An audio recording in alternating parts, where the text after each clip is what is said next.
അപ്പോൾ നടി രഞ്ജിനി കൂടിയുണ്ട്. നടി രഞ്ജിനി, ഇക്കാര്യത്തിൽ ടി ബി മിനിയുടെ അഭിപ്രായത്തോട് താങ്കൾ യോജിക്കുന്നുണ്ടോ? മാലാ പാർവതിയുടെ സർക്കാരിന്റെ നിലപാടിനെ അനുകൂലിച്ചുകൊണ്ടാണ് വന്നിരിക്കുന്നത്. അതേസമയം പാർവതി തിരുവോത്ത് മറിച്ചാണ് പറഞ്ഞിരിക്കുന്നത്, സർക്കാരിനെതിരെയാണ്. ഹേമ കമ്മിറ്റി റിപ്പോർട്ടിന്മേൽ ഒന്നും സംഭവിച്ചിട്ടില്ല 5.5 വർഷം കൊണ്ടെന്നാണ്. താങ്കൾ ഏത് പക്ഷത്താണ്? മിനി പറഞ്ഞത് അബ്സല്യൂട്ട്ലി കറക്റ്റ് ആണ്. ഞാൻ പാർവതി തിരുവോട്ടാണ് സപ്പോർട്ട് ചെയ്യണമെങ്കിൽ ബിക്കോസ് ആസ് എ പാർട്ടിസിപ്പൻറ്റ് ഞാൻ ഫസ്റ്റ് പാർട്ടിസിപ്പൻ്റ് ആണ് ഈ ഹേമ കമ്മിറ്റിയിൽ പോയി ഞാൻ ഹാജരായത്, എൻ്റെ മൊഴി കൊടുത്തത്. സോ അങ്ങനെ ഇരിക്കുമ്പോൾ ഞങ്ങളുടെ ഇൻറ്റൻഷൻ എന്ന് വെച്ചാൽ ആരും അവിടെ പോയിട്ട് ഇവർ മേലെ കേസ് എടുക്കണം അങ്ങനെ ഒന്നും ഞങ്ങൾ അവിടെ പരാതി കൊടുത്തിട്ടില്ല. ഇറ്റ്സ് നോട്ട് എ പരാതി അറ്റ് ഓൾ. അത് ഇങ്ങനെ ഒരു ഓപ്പർച്യൂണിറ്റി വന്നപ്പോൾ എല്ലാവരും ഒരുമിച്ചാണ് പോയി ഞങ്ങളുടെ വിഷസ് എന്ത് means there should be A redressal. ഈ ഇൻഡസ്ട്രിയിൽ ഒരു റിഡ്രസൽ വേണം, ഒരു ഗ്രീവൻസസ് സെൽ വേണം. അതുക്ക് വേണ്ടിയാണ് എല്ലാവരും പോയത്. ഇവരുടെ പേരിൽ കേസ് എടുക്കണോ അങ്ങനെ ഒന്നും ഞങ്ങൾ ആരും അവിടെ പോയി പറഞ്ഞിട്ടില്ല. അത് വന്നത് അത് ഗവൺമെൻറ്റിൻ്റെ സൈഡിലെയാണ് SIT എല്ലാം ഫോം ചെയ്ത്. ആക്ച്വലി നിങ്ങൾക്ക് എല്ലാവർക്കും അറിയാമല്ലോ, ഈ കമ്മിറ്റി ഈ റിപ്പോർട്ട് പബ്ലിഷ് ചെയ്യുന്നതിന് മുമ്പ് തന്നെ നമുക്ക് ലോ മിനിസ്റ്റർ നമുക്ക് ഉറപ്പ് തന്നിട്ടുണ്ട് ദാറ്റ് ബിക്കോസ് ഞങ്ങൾ എല്ലാവരും കോൺസെൻറ്റ് ഫോംസ് സൈൻ ചെയ്തവരാണ്. അപ്പോൾ കോൺസെൻറ്റ് ഫോം സൈൻ ചെയ്തവർ ഞങ്ങളുടെ മൊഴി തന്നെ ഞങ്ങൾ കണ്ടിട്ടില്ല. എസ്പെഷ്യലി ഞാൻ കണ്ടിട്ടില്ല. എൻ്റെ മൊഴി ഞാൻ പറഞ്ഞത് എന്താവോ അവർ അവിടെ എന്താ സ്റ്റേറ്റ്മെൻ്റ് ആയിട്ട് റെക്കോർഡ് ചെയ്തതോ ഇന്ന് വരെ എനിക്ക് അങ്ങനെ ഒന്നും ഓപ്പർച്യൂണിറ്റി എനിക്ക് ഞാൻ കണ്ടിട്ടില്ല. അത് കാരണം കൊണ്ടാണ് ഞാൻ ഹൈക്കോടതിയിൽ ഞാൻ കേസ് ഇട്ടത്. ബിക്കോസ് എന്നെപ്പോലെ കുറേ പേർക്ക് അങ്ങനെ ആരും കണ്ടിട്ടില്ല ഞങ്ങളുടെ സ്റ്റേറ്റ്മെൻറ്റ്. ഞാനിത് പ്രത്യേകമായിട്ട് WCC ഒപ്പമാണ് ഞങ്ങൾ ലോ മിനിസ്റ്ററോട് ചോദിച്ചത്. ഞങ്ങൾ ബിഫോർ പബ്ലിഷ് ചെയ്യണം, പക്ഷേ പബ്ലിഷ് ചെയ്തതിന് മുമ്പ് ഞങ്ങൾക്ക് എല്ലാവർക്കും ഒരു കോപ്പി തരണം. അതായത് ഞങ്ങളുടെ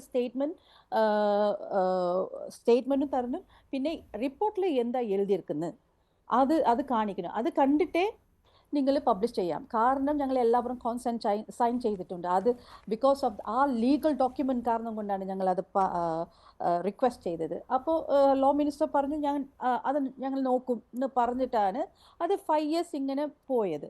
പിന്നെ സഡൻലി ആരോ ഒരു പ്രൊഡ്യൂസർ കോടതിയിൽ വന്ന് കേസ് ഇട്ട ശേഷമാണ് അത് ഇങ്ങനെ വിതിൻ 7 days നമുക്കത് പബ്ലിഷ് ചെയ്യണമെന്ന് ഒരു ഇത് വന്നപ്പോഴാണ് ഞാൻ ലാസ്റ്റ് മിനിറ്റ് 11th hour പോയത്. ഓക്കെ, അപ്പോൾ അങ്ങനെ ഇരിക്കുമ്പോൾ അവിടെ തെറ്റ് ചെയ്തത് ശരിക്കും വുമൻ കമ്മീഷൻ ഓൾസോ. കാരണം വുമൻ കമ്മീഷനർക്ക് Kerala woman commission is responsible for this. കാരണം നമ്മളോട് അവിടെ ഫോമിൽ എഴുതിയിരിക്കുന്നത് നിങ്ങളുടെ അനുവാദം ഇല്ലെങ്കിൽ ഞങ്ങൾ ഇത് ലീക്ക് ചെയ്യൂല. അങ്ങനെ ഇരിക്കുമ്പോൾ എങ്ങനെ അവർ അത് അഗ്രി ചെയ്തു പബ്ലിഷ് ചെയ്യണം? ഓക്കെ, പബ്ലിഷ് ചെയ്യട്ടെ, പക്ഷേ ഇത് എല്ലാവർക്കും ഒരു കോപ്പി തന്നിട്ട് ഞങ്ങൾ അഗ്രി പാർട്ടീസിന് അറിയിച്ചിട്ടല്ലേ അത് ചെയ്യേണ്ടത്. സോ അവിടെയാണ് വലിയ തെറ്റ് നടന്നത്. അത് കാരണം കൊണ്ട് ഞാൻ കോടതിയിൽ പോയി. പിന്നെ എനിക്കറിയാം ഇത് ഏതോ എനിക്ക് സംശയം ആദ്യം തൊട്ട് തോന്നിയിരുന്നു. ബിക്കോസ് ഇത് മുക്കാനുള്ള പദ്ധതി ഉണ്ടായി. ബിക്കോസ് എൻ്റെ സ്റ്റേറ്റ്മെൻറ്റ് ഞാൻ ചോദിച്ചപ്പോൾ അവർ തന്നില്ല. So that something behind it. അത് കഴിഞ്ഞിട്ടാണ് എല്ലാവർക്കും അറിയാമല്ലോ ഒരു 65 pages പബ്ലിഷ് ചെയ്ത ശേഷം 65 pages ഇസ് മിസ്സിങ്. അപ്പോൾ എവിടെയാണ് ഇത്? അപ്പോൾ എൻ്റെ ട്രാക്ക് കറക്റ്റാണ്, എൻ്റെ ചോദ്യങ്ങൾ കറക്റ്റാണ്.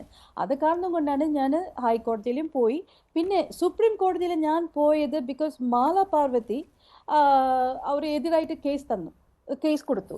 ദാറ്റ് അവർക്ക് ഇങ്ങനെ ഒരു ഇത് അവർക്ക് ഇഷ്ടമില്ലാതെ ഇത് ചെയ്യാൻ പാടില്ല എന്ന് പറഞ്ഞിട്ട് അതൊക്കെ എതിർത്താണ് ഞാൻ കേസ് ചെയ്തത്. കാരണം നമ്മളെല്ലാവരും ഒരു നല്ല കോഴ്സിലാണ് പോയത്. പിന്നെ ഇങ്ങനത്തെ മാലാ പാർവതി ബിക്കോസ് ആ കേസിക്ക് പോറതുക്ക് മുമ്പ് തന്നെ there were some people trying to buy me out. ഞാനിപ്പോൾ അത് തുറന്ന് പറയാണ്. there were people who was trying to buy me out, silencing me. പക്ഷേ ഞാൻ അതൊക്കെ ആളല്ല. പിന്നെ സഡൻലി ആണ് the next day or something ഞാൻ ന്യൂസിൽ കാണുന്ന മാലാ പാർവതി സുപ്രീം കോടതിയിൽ പോയത്. അപ്പോൾ 100% she has been bought by somebody. Okay, ശരി, ഞാനിപ്പോൾ ഞാൻ ഒന്ന് ഇടപെടുകയാണ്. ഇപ്പോൾ നടി പാർവതി തന്നെ ഡയറക്റ്റ് ആയിട്ട് ടെലിഫോൺ ലൈനിൽ ചേർന്നിട്ടുണ്ട്. ശ്രീ പാർവതി, ഇതിനകത്ത് ഈ താങ്കളുടെ ഫേസ്ബുക്ക് പോസ്റ്റിൽ തന്നെ ഒരു വാചകമുണ്ട്. കോടതിയിൽ പോയാൽ സിനിമയിൽ അവസരം നഷ്ടപ്പെടുത്തും, വെച്ചേക്കത്തില്ല, അതുകൊണ്ട് മൊഴി കൊടുത്തത് തന്നെ ധാരാളം, ചെയ്തത് മതി, ഇനി നടപടി ഉണ്ടാവട്ടെ. മാലാപാർവതി താങ്കളോടാണ്. മാലാപാർവതിയാണ് ടെലിഫോൺ ലൈനിലുള്ളത്. ഈ ഒരു സെന്റൻസ് അതിനകത്തുണ്ട് എന്ന വാദം യോജിക്കാനാവാത്തതാണ്. പിന്നെ അല്ലല്ല, അങ്ങനെയാണെങ്കിൽ മൊഴി കൊടുക്കുന്നത് പ്രോത്സാഹിപ്പിക്കുകയല്ലേ വേണ്ടത്? അതല്ലേ യഥാർത്ഥത്തിൽ വേണ്ടത്? അതാണോ താങ്കൾ ചെയ്യുന്നത്? അതെ, മറ്റൊരാൾ പറഞ്ഞതിനെ കുറിച്ചാണ്. അപ്പൊ അങ്ങനെയൊക്കെയാണ് പൊതുവെ ഉള്ള ധാരണ. അങ്ങനെയാണെങ്കിൽ രേവതി സമ്പത്ത് കേസ് കൊടുത്തിട്ടുണ്ടല്ലോ, ആ കുട്ടിക്ക് സപ്പോർട്ട് കിട്ടിയല്ലോ എന്നാണ് ഞാൻ പറയുന്നത്. അങ്ങനെയൊന്നും വെച്ചേക്കാതിരിക്കത്തൊന്നും ഇല്ല. ഇപ്പോ രഞ്ജിനി പറഞ്ഞതിനെതിരെ ഞാൻ ഇപ്പോ പിന്നെ എന്താണ്, ഞാൻ പരാതി കൊടുക്കാൻ പോവാ. ബിക്കോസ് ഷീ ഹസ് ബീൻ എന്തൊക്കെയോ പറയുന്നത്, ഷീ ഹസ് ബീൻ ബോട്ടോ. അങ്ങനെയാണെങ്കിൽ എനിക്ക് എന്റെ അത് എന്താണ് അങ്ങനെ പറയുന്നതെന്ന് എനിക്ക് മനസ്സിലാവുന്നില്ല. ഞാൻ എന്താണ് പറഞ്ഞത്? എന്റെ മൊഴി ഒരു ഹിയർസേ ഞാൻ കൊടുത്ത, ഞാനും ഈ രഞ്ജിനി പറയുന്നത് പോലെ തന്നെ ഇതൊന്നും ലീക്ക് ആവില്ല എന്നുള്ള വാക്കിന്റെ പുറത്താണ് ഞാൻ ഹേമ കമ്മിറ്റിയിൽ പരാതി കൊടുത്തത്. ആൻഡ് ദെൻ ഈ ഹിയർസേ ആയിട്ട് ഞാൻ പറഞ്ഞു, ഒരു കുട്ടി പറഞ്ഞു കേട്ട ഒരു കാര്യം അവർ കേസെടുത്തപ്പോ അത് ആ പെൺകുട്ടിക്ക് ഇത് പുറത്തു വരാൻ താല്പര്യമില്ല. ഈ വിഷയം ഇത് പുറത്തു വിടരുത്, അതിനെന്തെങ്കിലും വകുപ്പുണ്ടോ, എങ്ങനെയാണ് ആ കുട്ടിയെ പ്രൊട്ടക്ട് ചെയ്യാൻ പറ്റുക എന്നാണ് ഞാൻ സുപ്രീം കോടതിയിൽ ചോദിച്ചത്. And what she's trying to say is, I've been bored. My goodness. എങ്ങനെയാണ്, how can she say that? She has been attacking me for a long time. I don't know what her issue is. ഞാൻ എന്തായാലും case കൊടുക്കാൻ ആലോചിക്കുകയാണ് ഇപ്പൊ ഈ പറഞ്ഞത്. It's so derogatory. അല്ല, അതായത് രഞ്ജിനി, ഇപ്പോൾ മാലാപാർവതി താങ്കൾ പറഞ്ഞതിനെ കുറിച്ചാണ് പറഞ്ഞത് കേട്ടോ. താങ്കൾ അത് ശ്രദ്ധിച്ച് കാണുമല്ലോ. അതായത് മറ്റുള്ളവരുടെ പ്രേരണയാൽ മാലാപാർവതി അങ്ങനെ ചെയ്തു എന്നാണല്ലോ താങ്കൾ ഉദ്ദേശിക്കുന്നത്. അതായത് ഒരു മൊഴി വന്നു, ഒരു FIR രജിസ്റ്റർ ചെയ്യുന്ന സമയത്ത് ആ FIR രജിസ്റ്റർ ചെയ്തതിനെതിരായിട്ട് സുപ്രീം കോടതിയെ സമീപിച്ചു. അത് മറ്റുള്ളവരുടെ പ്രേരണയിൽ ആണെന്നാണല്ലോ താങ്കൾ പറയുന്നത്. അതിനെതിരെ നിയമ നടപടി സ്വീകരിക്കുമെന്നാണ് ഇപ്പോൾ മാലാപാർവതി പറയുന്നത്. ചെയ്യട്ടെ, കാരണം നമ്മളെല്ലാവരും ഹിയർസേനെ എങ്ങനെ വരുന്നു? ആ റിപ്പോർട്ടിൽ തന്നെ കൃത്യമായിട്ട് എഴുതിയിട്ടുണ്ടല്ലോ, this is not a hearsay. അങ്ങനെ എടുക്കുമ്പോൾ എങ്ങനെ മാലാപാർവതി ഹിയർസേനെ പറയുന്നത്? പിന്നെ അത് മാത്രമല്ല, രഞ്ജിനി ഹിയർസേ ആയിട്ട് എന്നോട് ഹേമ മാം ചോദിച്ചു, നിങ്ങൾക്ക് അനുഭവം ഉണ്ടായില്ലെങ്കിൽ വേറെ ആരെങ്കിലും പറഞ്ഞു കേട്ടത് അറിയാമോ? ഞാൻ പറഞ്ഞു, എന്നോട് ഒരു ആർട്ടിസ്റ്റ് ഇങ്ങനെ പറഞ്ഞിട്ടുണ്ട്, അത് FIR ഇട്ടു. And that was ഹിയർസേ upon ഹിയർസേ. ഒരു കേസ് FIR എന്റെ അനുഭവമല്ല, അത് വേറെ ഒരാളുടെ ഹിയർസേ പ്രകാരം ഒരു കേസ് അവിടെ FIR ഇട്ടു വെച്ചു. ആൻഡ് ദെൻ മെറിൻ മാമിനോട് ഞാൻ പറഞ്ഞു, മാം ഇത് വേറൊരാളുടെ ആണ്, ഞാൻ അവരുടെ മുമ്പിൽ വെച്ച് ആ ലേഡിയെ ഫോൺ ചെയ്തു. അപ്പൊ she said, how dare you took my name. ഞാൻ നിങ്ങളോട് രഹസ്യമായിട്ട് പറഞ്ഞ കാര്യമാണ്. So I was in A fix. അതുകൊണ്ടാണ് ഞാൻ സുപ്രീം കോടതി പോയത്. എന്റെ കാര്യം പറയരുതെന്ന് പറയാനല്ല, എന്റെ കാര്യം എല്ലാവർക്കും അറിയാം. ഞാൻ എല്ലാവരോടും ഓപ്പൺ ആയിട്ട് പറഞ്ഞാണ്. അപൂർവ രാഗത്തില് ഒരു തമിഴായിട്ടൊരു ആക്ടർ ഗ്രൂപ്പ് ചെയ്ത വിഷയമാണ്. എവ്രിബഡി നോസ്, അതിനകത്ത് ഒരു രഹസ്യമില്ല. അത് ഞാൻ പലവട്ടം പറഞ്ഞിട്ടുള്ളതാണ്. എനിക്ക് ഇതിനകത്ത് ഒരു ഭയവുമുള്ള കാര്യമല്ല. എന്നെ ആരും വായിക്കാൻ, 2 വിഷയമാണ് വന്നത്. അത് വൺ വാസ് ഒരു വിഷയമുണ്ട് അതിനകത്ത്. അത് ആ കുട്ടിയുടെ പേര് പുറത്തു വരുന്നത് അതിന് താല്പര്യമില്ല. സോ അപ്പൊ എനിക്ക് എന്താണ് ചെയ്യേണ്ടതെന്ന് അറിയില്ല. അതുകൊണ്ടാണ് ഞാൻ സുപ്രീം കോടതിയിൽ പോയത്. For your information. Shrimati Maala Parvathi, അതിന്റെ കാരണം എന്താണെന്ന് പറഞ്ഞാൽ, താങ്കളെ ഇങ്ങനെ തെറ്റിദ്ധരിക്കാനുള്ള കാരണം എന്ന് പറയുന്നത്, അതുകൊണ്ടാണ് ഞാൻ ആ സെന്റൻസ് വായിച്ചത്. താങ്കളുടെ മനസ്സിൽ ഈ മൊഴി കൊടുത്തവർ, ഹേമ കമ്മിറ്റിക്ക് മുന്നിൽ മൊഴി കൊടുത്തവർ അത് അന്വേഷണ സംഘത്തിലും കൊടുക്കണം എന്നതാണോ, മറിച്ച് ഇവിടെ FIR ഇടേണ്ട എന്നതാണോ? അങ്ങനെ ഒരു സന്ദേഹം അതിനകത്ത് വരുന്നുണ്ട്. ഇല്ല, ഞാൻ പറഞ്ഞത് പരാതി കൊടുത്താൽ, കോർട്ടിൽ പോയി മൊഴി കൊടുത്താൽ ഒരു അപകടവും ആർക്കും സംഭവിക്കില്ല എന്നാണ് ഞാൻ പറയുന്നത്. ഞാൻ കൊടുക്കാത്തത്, എന്റെ വിഷയം എന്ന് പറയുന്നത് ഒന്ന് ഹിയർസേ ആണ് FIR ആയിപ്പോയത്. Unfortunately not my issue. മനസ്സിലായോ? ഇവിടെ നേരത്തെ TB മിനി പറഞ്ഞത് താങ്കൾ ശ്രദ്ധിച്ചോ എന്ന് കേട്ടില്ല. താങ്കൾ കേട്ടിട്ടുണ്ടാവില്ല. അവർ TB മിനി പറഞ്ഞതും മാലാപാർവതി ഇങ്ങനെ സുപ്രീം കോടതിയിൽ പോയത് കൊണ്ട് മറ്റു കേസുകളെയും ഇത് ബാധിച്ചിട്ടുണ്ട് എന്നാണ്. അല്ലേ ശ്രീമതി TB മിനി? അതല്ലേ താങ്കൾ ഉദ്ദേശിച്ചത്? ഒരിക്കലുമില്ല.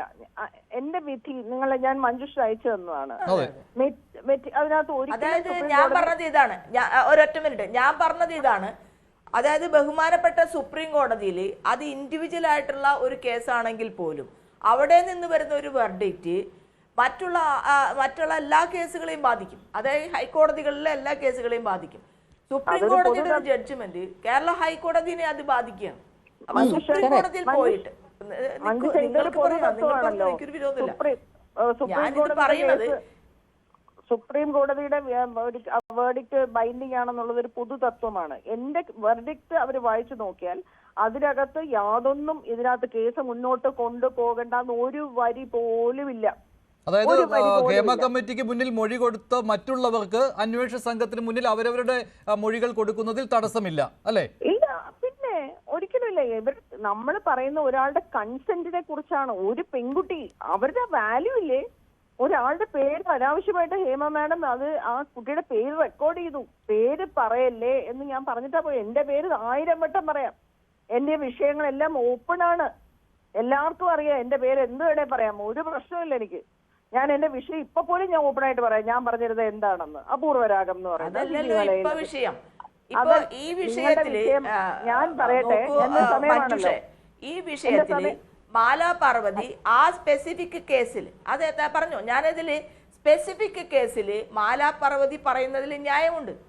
പക്ഷെ ഇപ്പോൾ സർക്കാർ എന്ത് ചെയ്തു എന്നുള്ള ക്വസ്റ്റ്യന് സർക്കാർ എല്ലാം ചെയ്തു എന്നാണ് മാലാ പാർവതി പറഞ്ഞത്. അവിടെയാണ് ഞാൻ അങ്ങനെ ഒന്നും പറഞ്ഞിട്ടില്ല. എന്റെ ദൈവമേ, ഞാൻ അങ്ങനെ ഒന്നും പറഞ്ഞിട്ടില്ല. മാഡം അത് വായിച്ചോന്ന് എനിക്ക് അറിഞ്ഞൂടാ. ഞാൻ ചോദിച്ചത് അവര് പാർവതി തിരുവോത്ത് പറഞ്ഞേക്കുന്നു സർക്കാർ എന്തൊക്കെയാണ് ചെയ്തത്, ഇനി എന്തെങ്കിലും 5 വർഷമായി എന്തൊക്കെ ചെയ്യാനുണ്ടത്. ഞാൻ പറഞ്ഞു അവർ കുറെ കാര്യങ്ങൾ ചെയ്യുന്നുണ്ട്. കാരണം എന്താണ് WCCക്ക് അല്ലെങ്കിൽ പാർവതി തിരുവോത്തിനും വേണ്ടതെന്ന് വ്യക്തത വേണം, അതൊന്ന് ക്ലാരിറ്റി വേണം എന്ന് തന്നെയാണ് ഞാൻ പറഞ്ഞേക്കുന്നത്. കാരണം അവര് പിന്നെ ആൾക്കാർക്ക് ട്രെയിനിങ് കൊടുക്കുന്നുണ്ട് അക്കാഡമിയിൽ. WDC വളരെ വിജിലന്റ് ആയിട്ട് ഓരോ പ്രാവശ്യവും എവിടെയെല്ലാം IC ഉണ്ട്, അങ്ങനെയുണ്ട് ഇങ്ങനെയുണ്ടെന്ന് അന്വേഷിച്ചു വരുന്നുണ്ട്. അവര് ഓരോരുത്തരെയും വിളിച്ചു ചോദിക്കും, എന്നെ തന്നെ വിളിച്ചു ചോദിച്ചിട്ടുണ്ട്. നിങ്ങൾ അവിടെ IC ഉണ്ടോ, അവിടെ ആരാണുള്ളത്, അങ്ങനെയാണ് ഇങ്ങനെയാണ്. അവർ ട്രെയിനിങ് പ്രോഗ്രാം നാസ്കറ്റ് ഹോട്ടൽ കഴിഞ്ഞ ദിവസവും വെച്ചു. ഒരു വശത്തോടെ കരട് രേഖ 3 പേര് WCCയുടെ പങ്കെടുക്കുന്നുണ്ട്. ഇവര് അതിനുശേഷം ഈ SIT രൂപീകരിച്ചു കൊടുത്തു. SIT വെച്ചപ്പോ ഞാൻ വിചാരിച്ചു ഞാൻ മാത്രമേ പോവാതിരിക്കുള്ളൂ. TV മിനി പറഞ്ഞു ബോധമില്ല, ശുദ്ധൻ ദുഷ്ടന്റെ ഫലം ചെയ്യും, വളരെ വൃത്തിയുടെ സ്ത്രീയാണ്. ശരി, ഞാൻ മാത്രമാണല്ലോ അങ്ങനെയെന്ന് വിചാരിച്ചിരുന്നപ്പോ വേറെ ആർക്കും കേസിന് പോയില്ല. അപ്പൊ ഞാൻ അത്ഭുതമായി പോയല്ലോ. അവർക്കൊന്നും പരാതി. മാലാ പാർവതി, ഇതിനകത്ത് പാർവതി തിരുവോത്തിനൊരു മറുപടി ആയിട്ടാണല്ലോ താങ്കൾ പറഞ്ഞത്. താങ്കൾ അതിലൊരു സെന്റൻസ് പറയുന്നുണ്ട്, കോടതിയിൽ പോയി നമ്മുടെ പരാതി പറയാതെ, നമ്മുടെ പക്ഷം പറയാതെ നിയമ നടപടി ഉണ്ടാകണം എന്ന് പറയുന്നതിലെ ഔചിത്യം മനസ്സിലാകുന്നില്ല. ഇത് അവരെ കൂടി ഉദ്ദേശിച്ചാണോ? പാർവതി തിരുവോത്തും അങ്ങനെ കൊടുത്തിട്ടില്ലേ, മൊഴി കൊടുത്തിട്ടില്ലേ? ഇല്ല ഇല്ല, അങ്ങനെയാണെങ്കിൽ എല്ലാം റിജക്ട് ചെയ്യൂലല്ലോ. ഇപ്പോൾ പറഞ്ഞത് നിങ്ങൾ നോക്കൂ, എനിക്കും പോലീസിന്റെ ഭാഷയൊന്നും അറിയില്ല. ഞാനും ഈ വാർത്തകളിൽ നിന്നാണ്. എല്ലാ കേസും ക്ലോസ് ചെയ്തു. പാർവതി തിരുവോത്തിന് പരാതി ഉണ്ടെന്ന് പാർവതിയുടെ ഇന്റർവ്യൂകളിൽ നിന്ന് എനിക്ക് മനസ്സിലായിരുന്നു. പാർവതി തിരുവോത്തിന്റെ കേസും ഉൾപ്പെടെ എല്ലാം ക്ലോസ് ചെയ്തു. രേവതിയുടെ മാത്രമേ ഉള്ളൂ ഇപ്പൊ കോടതിയിൽ. അപ്പോൾ പാർവതി തിരുവോത്തിനോട് ആവശ്യപ്പെട്ടിരുന്നു അന്വേഷണ സംഘം, പക്ഷെ അവർ പോയില്ല എന്നാണോ? എന്നാണ് ഞാൻ മനസ്സിലാക്കുന്നത്. അത് എന്തുകൊണ്ടാണ് നമ്മളെല്ലാം നോക്കൂ. ഞാൻ പാർവതി തിരുവോത്ത് ജീവിച്ചിരിക്കുന്ന സമയത്ത് ജീവിച്ചിരിക്കാൻ ഭാഗ്യം ഉണ്ടായ ഒരാളെന്നൊരു സ്റ്റേറ്റ്മെന്റ് പറഞ്ഞ ആളാ മഞ്ജുഷേ. എനിക്ക് അത്ര ഇഷ്ടമാണ് അതിനെ.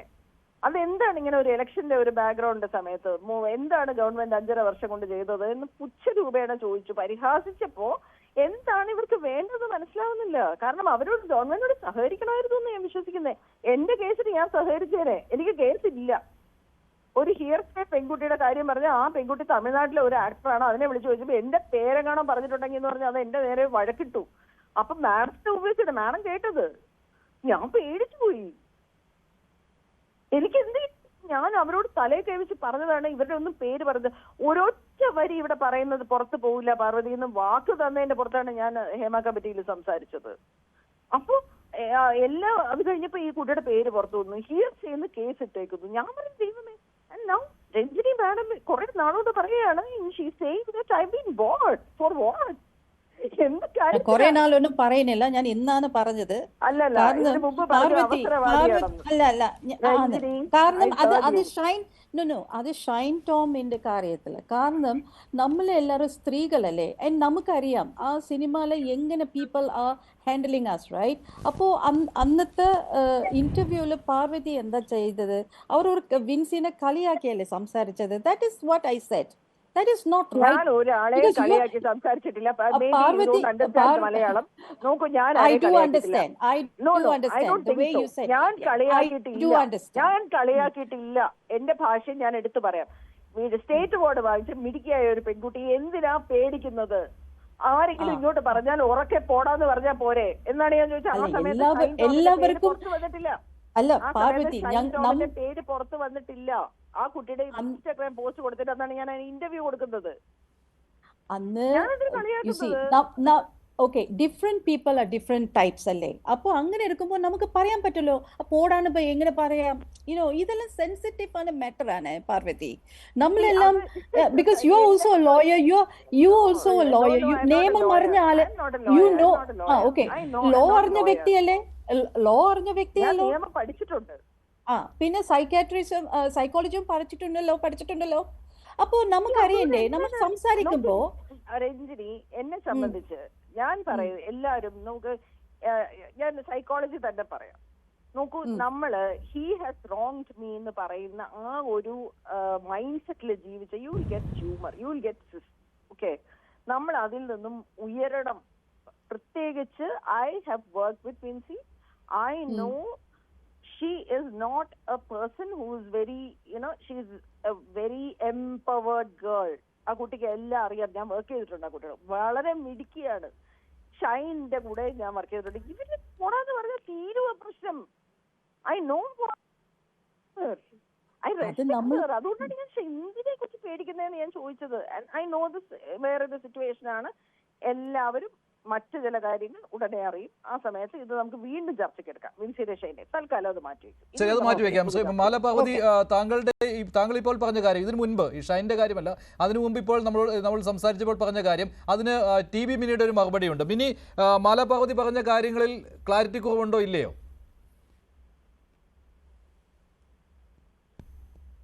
മാല പാർവതി ആദ്യം മുതൽ പറയുന്ന ഒരു കാര്യം, ഒരു ഹിയർസേ ആയിട്ട് എൻ്റെ അടുത്ത് ഒരു കുട്ടി പറഞ്ഞ കാര്യവും ഞാൻ ഹേമ കമ്മിറ്റിക്ക് മുൻപാകെ പോയി പറഞ്ഞു. ഒന്നാമത് അത് പറയാൻ പാടില്ല. രണ്ട്, അവിടെ പറഞ്ഞു ആ കുട്ടിയുടെ പേര് നോട്ട് ചെയ്യപ്പെട്ടു. അതിനെതിരെ ആ കുട്ടി പറഞ്ഞതുകൊണ്ടാണ് ഞാൻ സുപ്രീം കോടതി വരെ പോയത്. അത് നമ്മൾ അഡ്മിറ്റ് ചെയ്യുന്നു. ശരി, ഒരു പെൺകുട്ടി അവർക്ക് താല്പര്യമില്ലാതെ ആ കംപ്ലൈൻറ്റ് മുന്നോട്ട് പോകാൻ പാടില്ല. അത് തന്നെയായിരുന്നു കേരള ഹൈക്കോടതി ഡിവിഷൻ ബെഞ്ച് പറഞ്ഞത്. അത് പക്ഷേ പ്രൊസീജിയറലായിട്ട് ക്ലോസ് ചെയ്യണമെന്നാണ് പറഞ്ഞത്. അപ്പം ഇത് സുപ്രീം കോടതിയിൽ നിന്ന് ഈ വിധി വന്നതിന് ശേഷം യഥാർത്ഥത്തിൽ പ്രതികളായിരിക്കുന്ന മുഴുവൻ ആളുകളും ഈ പെൺകുട്ടികളെ ത്രട്ടൻ ചെയ്യുകയും ഈ പെൺകുട്ടികളെ പല രീതിയിൽ സ്വാധീനിക്കും. കാരണം വർഷങ്ങൾ കഴിഞ്ഞൊരു ഇഷ്യൂ ആണ്. ആണുങ്ങളെക്കാൾ കൂടുതൽ പെൺകുട്ടികൾക്ക് തന്നെയാണ് ഈ വിഷയം പുറത്തു വരുമ്പോഴുണ്ടാകുന്ന പ്രയാസങ്ങൾ എന്ന് നമ്മൾക്ക് എല്ലാവർക്കും അറിയാം. അപ്പം അവർക്കൊരു പ്രൊട്ടക്ഷൻ എന്ന് പറയുന്ന സാധനം അങ്ങോട്ട് പോയി. അത് ഈ ചെയ്യുന്ന ആളുകളെ സംബന്ധിച്ച് ചിലപ്പോൾ അവരുടേത് മാത്രമായിട്ടുള്ള ഒരു കാര്യമായിട്ടായിരിക്കും ചെയ്തത്. പക്ഷേ ഇൻ റിസൾട്ട് ആ പ്രൊട്ടക്ഷൻ പോവുകയും എല്ലാ പെൺകുട്ടികളും പറഞ്ഞവരെല്ലാവരും പുറകോട്ട്. എങ്കിലും 6-7 കേസ് എടുക്കുകയും ചെയ്തല്ലോ, പ്രധാനപ്പെട്ട പല ആളുകളെയും എടുത്തില്ലേ കേസ്. അപ്പം അതും ഇപ്പം ഹൈക്കോടതിയിൽ ഇതുമായി ബന്ധപ്പെട്ടുകൊണ്ട് ഇപ്പം ഇന്നലെയും കേസ് ഉണ്ടായിരുന്നു. അപ്പം അതിൽ സർക്കാർ പറഞ്ഞു പല ആളുകളെ കേട്ടുകൊണ്ടിരിക്കുകയാണ്, ഡ്രാഫ്റ്റ് ആയിക്കൊണ്ടിരിക്കുകയാണ്, ഡിസ്കഷൻ നടന്നുകൊണ്ടിരിക്കുകയാണ്. ഞാൻ പറഞ്ഞ ഒറ്റ പോയിന്റേ ഉള്ളൂ, അതിൽ മാലാ പാർവതി പോയല്ലോ സെക്ഷൽ ഹരാസ്മെന്റ് വിഷയം അല്ല നമ്മളെ സംബന്ധിച്ച് കുറേ കൂടി സീരിയസ് ആയിട്ടുള്ള വിഷയം. പക്ഷെ മാലാ പാർവതി പറയുന്നു മറ്റുള്ളവർ എന്തുകൊണ്ട് പോയില്ല? ഇപ്പോൾ പാർവതി തിരുവോത്ത് പോയില്ല. പാർവതി തിരുവോത്ത് പോകാത്തത് എന്താണെന്ന് മാലാ പാർവതി ചോദിക്കുന്നുണ്ട്. ഇതേ പാർവതി തിരുവോത്ത് തന്നെ അതേ സമയത്ത് തന്നെ സർക്കാരിനെതിരെയും നിലപാടെടുക്കുന്നു. അല്ല, പാർവതി തിരുവോത്ത് ചോദിച്ചത് സെക്ഷൽ ഹരാസ്മെന്റ് കാര്യം മാത്രമല്ലല്ലോ. എന്തായ റിപ്പോർട്ടും മേൽ സർക്കാർ എന്തൊക്കെ പറഞ്ഞിരുന്നു? കോൺക്ലേവ് പറഞ്ഞിരുന്നു, പിന്നെ നിയമം പറഞ്ഞിരുന്നു, പ്രൊട്ടക്ഷൻ പറഞ്ഞിരുന്നു. അപ്പം അതിനെ സംബന്ധിച്ച് അറിയാത്ത മാലാ പാർവതി WCC പ്രതിനിധീകരിച്ച് എനിക്ക് തോന്നുന്നു ജോളി ചെറിയത്തൊക്കെ പോകുന്നുണ്ട്. WCCയുടെ പല പ്രതിനിധികളും ഈ പറഞ്ഞ ഡിസ്കഷനുകളിലൊക്കെ പോയിക്കൊണ്ടിരിക്കുന്നുണ്ട്. സ്വാഭാവികമായും ഈ കഴിഞ്ഞ 2 ദിവസങ്ങളായി സർക്കാർ മുഴുവൻ കേസുകളും ക്ലോസ് ചെയ്യുന്നു എന്ന് പറയുന്നതിൻ്റെ ഇടയിൽ അങ്ങനത്തെ ഒരു സംഭവത്തിൽ ഞാനും നിങ്ങളും അടക്കം ഈ വിഷയത്തിൽ ഇനിയൊരു വിഷയം ഉണ്ടാകരുതെന്ന് ആഗ്രഹിക്കുന്ന ആളുകൾ ചോദിക്കുമല്ലോ, സർക്കാർ എന്ത് ചെയ്തു എന്ന് ചോദിക്കാൻ റൈറ്റ് എല്ലാവർക്കും ഉണ്ട്. ആ റൈറ്റിൽ പാർവതി തിരുവോത്ത് ആ ചോദിച്ചതിൽ ഒരു തെറ്റുമില്ല എന്നാണ് ഞാൻ കാണുന്നത്. ശരി മാല പാർവതി വീണ്ടും മിനി അത് തന്നെയാണ് പറയുന്നത്. അതായത് സർക്കാരിനെ താങ്കൾ എന്തിന് ബ്ലൈൻഡ് ആയിട്ട് പിന്തുണയ്ക്കുന്നു എന്നാണ്. TB മിനി അഡ്വക്കേറ്റ് TB മിനിക്ക് അത് ചോദിക്കാം. എനിക്ക് അതിന്റെ ക്ലാരിറ്റി ഇപ്പോഴും ഇല്ല. ഗവൺമെന്റ് കുറെ കാര്യങ്ങൾ ചെയ്തിട്ടില്ല എന്ന് ഞാൻ വിശ്വസിക്കുന്നില്ല. എന്റെ കാഴ്ചപ്പാടിൽ ഒരുപാട് കാര്യങ്ങൾ ചെയ്തതായി തന്നെയാണ് ഞാൻ കാണുന്നത്. വിധു വിൻസെന്റിന്റെ പോസ്റ്റും ഞാൻ കണ്ടു, മനസ്സിലായില്ലേ? അതിനകത്ത് ഒരുപാട് കാര്യങ്ങൾ ചെയ്യുന്നതായിട്ടുണ്ട്. നമുക്ക് നേരിട്ട് അറിവുണ്ട്. ഈ കരട് രേഖയുടെ ചർച്ചയിൽ പത്മപ്രിയ അടക്കമുള്ള ആൾക്കാർ അവിടെ പോകുന്നുണ്ട്. കാര്യങ്ങൾ നടന്നുകൊണ്ടിരിക്കുകയല്ലേ. അപ്പൊ എന്ത് ചെയ്തു എന്നൊരു ഇലക്ഷൻ വരുന്ന ഒരു സമയത്ത് ടപ്പോ എന്ന് പറഞ്ഞ അങ്ങനെ ഒരു ചോദ്യം ചോദിക്കുന്നതിനകത്ത് എനിക്ക് പാർവതി തിരുവോത്തിനെ ഞാൻ വളരെയധികം ബഹുമാനിക്കുന്നു. ബാക്കിയുള്ളവരെ പോലെ അല്ല. എനിക്ക് വളരെയധികം ആ കുട്ടി തെരഞ്ഞെടുപ്പൊക്കെ ഇതിനകത്ത് വിഷയമാക്കേണ്ടതുണ്ടോ? അതൊക്കെ പാർട്ടിയുടെ കാര്യമല്ലേ? എന്താണ് അല്ല, തെരഞ്ഞെടുപ്പ് സമയം എന്നൊക്കെ പറഞ്ഞത് താങ്കൾ അതെന്താണ്? ഞാൻ പറഞ്ഞ എനിക്ക് പരിഹസിച്ച രീതിയോട് എനിക്ക് ഞാൻ എന്റെ ഫേസ്ബുക്കിൽ കുറിച്ചത് നമുക്ക് പറയാമല്ലോ. വ്യക്തിപരമായ അഭിപ്രായങ്ങൾ പറയാൻ സ്വാതന്ത്ര്യം ഉണ്ടല്ലോ അല്ലേ മഞ്ജുഷ്? അത് തീർച്ചയായിട്ടും വ്യക്തിപരമായ അഭിപ്രായം പറയാം. പക്ഷേ ഇതിനകത്ത് മാലാ പാർവതിക്കും അദ്ദേഹത്തിന്റെ അഭിപ്രായം പറയാൻ സ്വാതന്ത്ര്യമുണ്ട് ഉണ്ടല്ലോ. പക്ഷെ ഇരകളെ ബാധിക്കുന്നു എന്നുള്ളതാണ് ഇവിടുത്തെ പരാതി. ഞാൻ ചോദിച്ചത് ഇത്രേ ഉള്ളൂ. ഇങ്ങനെ ഒരു കാര്യം പറയുമ്പോ എന്തെല്ലാം കാര്യങ്ങളാണ് സർക്കാർ ചെയ്യേണ്ടത് പാർവതി തിരുവോത്ത് ഇനിയും ക്ലാരിറ്റി വരുത്തണം എന്നുള്ളതാണ് ഞാൻ പറഞ്ഞത്. എന്താണ് 1, 2, 3 എന്ന് പറഞ്ഞാൽ അക്കോട്ട് പറയാം. ഇന്നതൊക്കെയാണ് നടക്കേണ്ടത്. കോൺക്ലേവ് നടന്നിട്ടില്ല എന്ന് പറയുമ്പോൾ കോൺക്ലേവിനുള്ള കരട് രേഖ തയ്യാറാക്കിക്കൊണ്ടിരിക്കുകയാണല്ലോ. അത് എവിടെയാണ് വരുന്നത്? അതിപ്പോ ഇന്നതാണ്, ഇത് നടന്നില്ല, 1, 2, 3 എന്ന് പറയാലോ. ഇതിനകത്ത് SIT ആൾക്കാർ ഉടനെ എടുക്കുന്നത് എന്താ? ഞാൻ എടുത്തത് എന്താ? പിന്നെ എന്താ സെക്ഷൽ ഹാരസ്മെന്റ് നടന്നത്, ആരെയും അറസ്റ്റ് ചെയ്തിട്ടില്ല എന്ന് ഞാനത് എടുത്തു. മഞ്ജു, ഈ വിഷയം ഇപ്പോ ചർച്ച ചെയ്തത് സർക്കാർ കാരണം കൊണ്ടാണ്. മാലാ പാർവതി മനസ്സിലാക്കേണ്ട കാര്യം, പാർവതി തെരുവോത്ത് ഈ ഇലക്ഷൻ ടൈമിൽ പറഞ്ഞതല്ല. ഈ വിഷയം ചർച്ചയാക്കിയത് സർക്കാരിന്റെ ഡിപ്പാർട്ട്മെന്റാണ്, പോലീസ് ഡിപ്പാർട്ട്മെന്റാണ്. അവർ ഈ കേസുകളെല്ലാം ഈ ഇലക്ഷൻ സമയത്ത് ക്ലോസ് ചെയ്യുന്നു എന്ന് പറയുന്ന റിപ്പോർട്ട് മീഡിയയ്ക്ക് കൊടുത്തതും അത് ചർച്ചയാക്കിയതും പോലീസാണ്, SIT ആണ്. അല്ലാതെ പാർവതി തെരുവോത്തോ ഞാനോ ഒന്നുമല്ല. ഈ വിഷയം അങ്ങനെ മീഡിയ ചർച്ച ചെയ്തപ്പോൾ തീർച്ചയായിട്ടും ആ ഒരു ചർച്ചയുടെ ഉള്ളിൽ ആളുകൾക്ക് ഇത് ചോദിക്കാനുള്ള റൈറ്റ് ഉണ്ട്. അല്ലാണ്ട് ഒരു തെരഞ്ഞെടുപ്പ് എന്ന് പറയുന്നത് അതിനെ മുന്നിൽ കണ്ടുകൊണ്ട് സർക്കാരിന്റെ വകുപ്പിലുള്ള പോലീസ് ഇത്തരത്തിലുള്ള കാര്യങ്ങൾ തെരഞ്ഞെടുപ്പിന് ശേഷം പറയേണ്ടതല്ലേ? ഒരു തർക്കമില്ല, ഞങ്ങൾക്ക് ആർക്കും തർക്കമില്ല. പക്ഷെ വിയോജിപ്പുകൾ നമ്മൾക്കുണ്ട്, എനിക്കുണ്ട്, ഒരു വിരോധമില്ല. എനിക്ക് വിയോജിപ്പുണ്ട്. എനിക്ക് സർക്കാർ ചെയ്ത കാര്യങ്ങളെ കാണാതെ പോയോ എന്ന് എനിക്ക് അഭിപ്രായമുണ്ട്. അതുകൊണ്ട് ഞാൻ പാർവതിയോട് വ്യക്തിപരമായി 10 രൂപയുടെ ഓപ്പൺ കത്താണ്. ഞാൻ WCCയോടൊന്നും സംസാരിച്ചിട്ടില്ല. പാർവതി എന്താണ് ഉദ്ദേശിക്കുന്നത്? കേസ് കൊടുത്തോ, SIT രൂപീകരിച്ചു, ആരും സഹകരിച്ചില്ല, അത് പോയി, അത് ഊരന്ന് പോയി. അപ്പൊ എന്താണ് വേണ്ടത് എന്നുള്ളതിനെ കുറിച്ച് ക്ലാരിറ്റി വേണം എന്ന് ഞാൻ പറഞ്ഞു. അതിനെന്താ കുഴപ്പം? ശരി, ഇപ്പോൾ ശ്രീജിത്ത് പണിക്കരും രാഹുൽ